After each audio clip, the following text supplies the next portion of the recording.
Hi people, it's me Anja, my pronouns all she and her, and welcome back to my channel for part 2 of my favorite middle-grade trans books. So basically all of these books fit into the audience of middle grade and all of them feature transgender protagonists.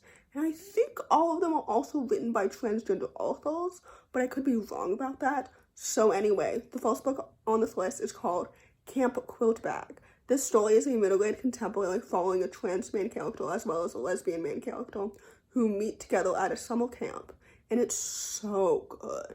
First of all, the camp setting is so wholesome and it's so well done.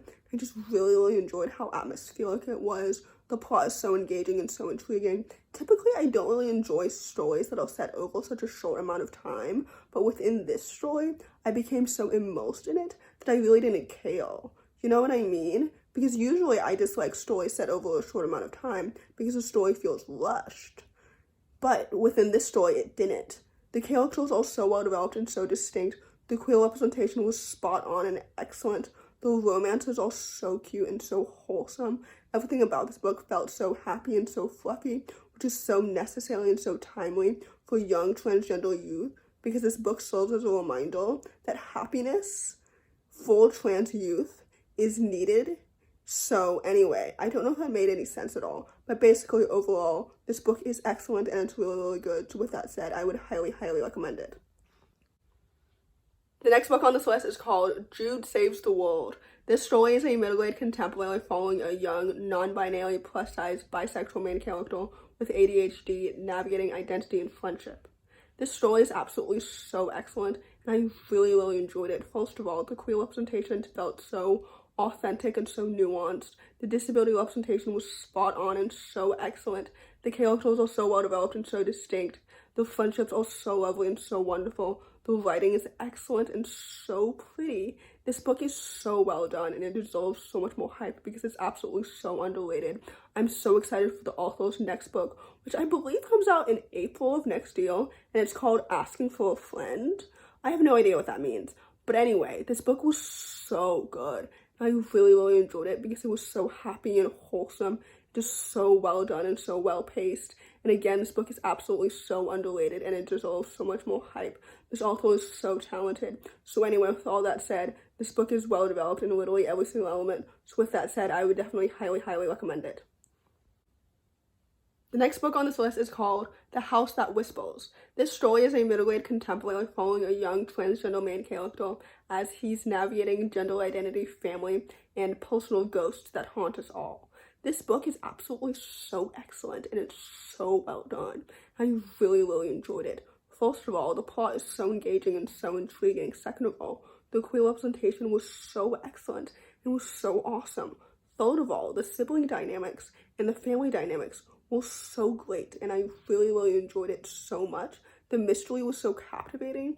Everything about the story felt so like poetic and subtle, but like so well done as well and so deep. I don't know if any of that made any sense, but basically I really enjoyed this book so much.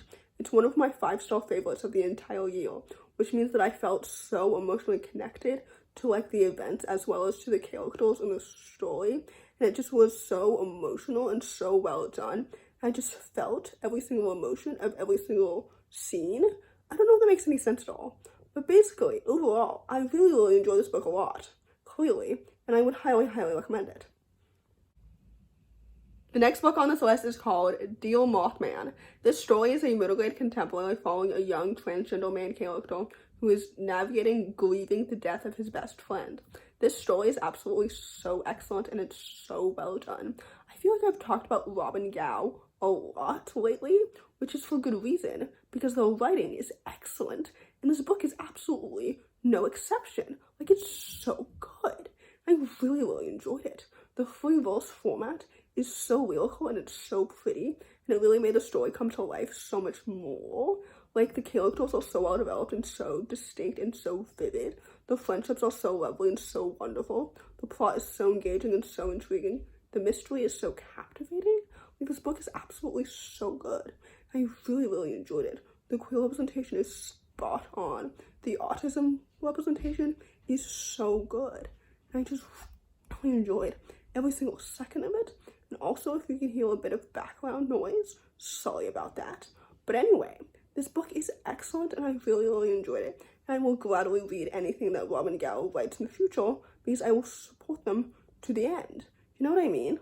Anyway, the point is, I would highly, highly recommend this book. The last book on this list, and certainly not the least, is called Elle Campbell Wins Their Weekend. I know I just talked about this book in my last video, so I apologize if my review is rather redundant. But anyway, for those who don't know, this book is a middle-aged contemporary following a young, non-binary main character who skips detention to meet their hero. This story is absolutely so excellent and it's so well done. It's marketed as like Ferris Bueller's Days Off meets Gamer Girl, which initially, like, I was hesitant to read it, but then I started it and I got so wrapped up in it very, very quickly because the characters are so well developed and so distinct. The friendships are so wholesome and so lovely and absolutely so fantastic. The trans representation is spot on. It's so like nuanced and deep and just so well done. This book is excellent. The plot is so engaging. Everything about it felt so wholesome and so well done. I loved the family dynamics. I loved the friendships. I loved like everything about it. This book is amazing and it's so awesome and it's so underrated and it deserves so much more hype. So anyway, with all that said, I would highly, highly recommend it. So in conclusion, first of all, please know that all transgender people of all ages are seen, heard, loved, valued, and accepted on my channel. And I hope that my channel serves as a safe space for you to get great book recommendations as a cisgender ally. So anyway, in conclusion, if you enjoyed this video, please don't hesitate to give it a big thumbs up. Comment down below the mailbox emoji if you made it all the way to the end of the video. Thanks for watching. Subscribe to my channel if you're new. I'll see you in my next video. Bye.